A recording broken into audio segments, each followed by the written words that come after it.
Aber dann noch ist es noch magisch, wenn ihr ja zusammenkommt. Und jetzt merke ich gerade, ihr seid das dritte schon mal auf einem Track gewesen? Ich glaube nicht, dass ich einen gesehen habe in der Diskografie, oder? Ah, gesehen ihr. Du bist der Erste, was merkt. Wir haben es noch nie geschafft. Aber das kommt noch irgendwann, Mann. Du bist der Erste, was merkt. Spannend, weil ich meine, seht ihr das amigs, wenn ihr zusammen würdet kommen, das müssten ja schon ein bisschen speziellere Anlässe sein, oder so? Das soll ja nicht zwingend immer passieren, oder so? Wenn ihr jetzt würdet zusammenkommen auf einen Track, oder wie seht ihr das amigs? Also wir sind immer dran, aber wirklich noch nie wieder, der Walt hat gesagt, wir sind noch nicht dazugekommen. Also wirklich in Bearbeitung, aber Okay. gewisse Sachen glaubst du drüber ab, wenn sie ein bisschen länger haben zum Zusammenkommen, sagen wir so. Okay. Hast du dann, weil der Kater hat gesagt, der Moro ist amigs ein bisschen der noch ein bisschen picky ist oder ein bisschen wählerisch teilweise. Wie ist es bei den Beats, wenn ihr jetzt gemeinsame Sachen macht, auch Walter und Kater, ihr zwei, die schon gemeinsame Sachen gemacht haben. Wer ist wählerischer bei den Beats oder so alla so, nein, der Beat finde ich wack, oder sind ihr euch oftmals einig, gerade mit der Beatwahl, mit der Beatselektion so? Ich würde sagen, sogar in den meisten Fällen hat einfach so wie einer der Drahtzieher und hat wie schon ein Beat gepickt und vielleicht schon 16 Bars geschrieben und fragt, hast du Bock drauf zu kommen?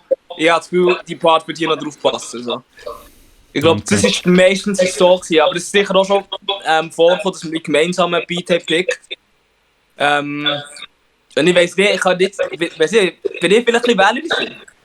Ich weiß nicht, also ich muss sagen, wenn ich Solo-Beats aussuche, bin ich sehr heikel.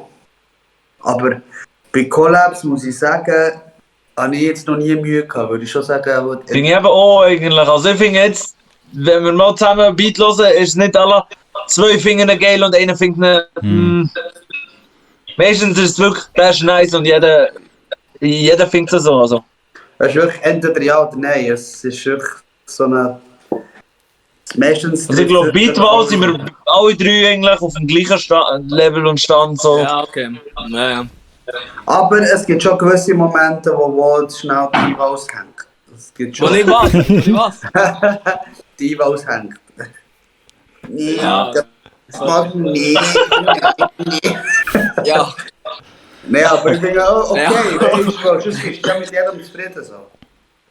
Ja, nein, ja. Ja, ich finde das das irgendwie auch. Wenn es nicht ins Collab ist, bin ich glaube viel wählerischer, als wenn es für mich alleine ist. Spannend. Weil du musst dort nicht gut repräsentieren.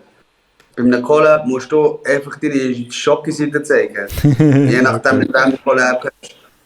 Okay, ja. Aber mir ist glaube meistens so klarer, wenn es ein Solo-Projekt ist mir echt meistens so klarer, was ich suche, glaube ich. Und dann kann ich eigentlich recht schnell mal sagen, ja, das ist geil, das passt genau das, was ich habe schon im Hinterkopf, wenn ich richtig das mich bewegt. Ja, voll. Wenn es bei einer Collab ist, meistens so, ja, keine Ahnung, und dann hörst du wirklich rein auf dein Gefühl. Dann hast du schnell mal, der Beat wird nicht so geil, oder geil, und merkst später so, ja, easy, so inspirierend ist es doch nicht. Ja. Okay, ja, das macht Sinn, natürlich. Ja, und ihr könnt ja viel leben, wie ihr das auch schon beschrieben habt, indem ihr auch ein bisschen den anderen zuschauen könnt. Könnt ihr euch dort natürlich auch Inspiration rausziehen oder Motivation, oder es fließt nachher irgendwie vielleicht nachher alles zusammen, wenn du dann merkst, jemand kommt schon mit einer Idee, hat schon einen Verse geschrieben oder einen Hook und vielleicht hätte dich das gar nicht inspiriert, die andere Person, die noch nicht dazu geschrieben hat, oder wärst gar nicht darauf gekommen, aber weil jemand schon das Thema vorgibt, kannst du halt nachher wie so auf das eingehen. Also das finde ich noch spannend in eurer Dreier-Kombo sozusagen. Finde ich schon noch cool so. Und ich meine, rein von einem Musikbusiness-Sinn muss man im Fall auch anerkennen, gell?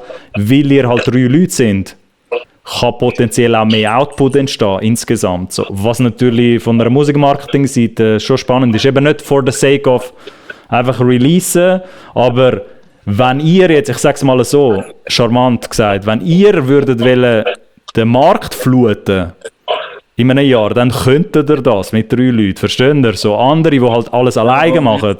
Eine Ein-Mann-Show oder Ein-Frau-Show ist ja dann wie so, oh, komme ich überhaupt auf genug Material, um konstant etwas zu releasen, oder? Und ich glaube, bei euch, es gibt vielleicht irgendwann in Zukunft, gibt es ja schon Momente, wo ihr könnt sagen, okay, jetzt drücken wir auf den Knopf und jetzt ist PTM-Season, so. Jetzt, weißt du, jetzt... Ja, Ja, voll. absolut. Wo man wirklich nachher liefern kann, wo man echt auf Lager hat und nur noch rausgeben kann.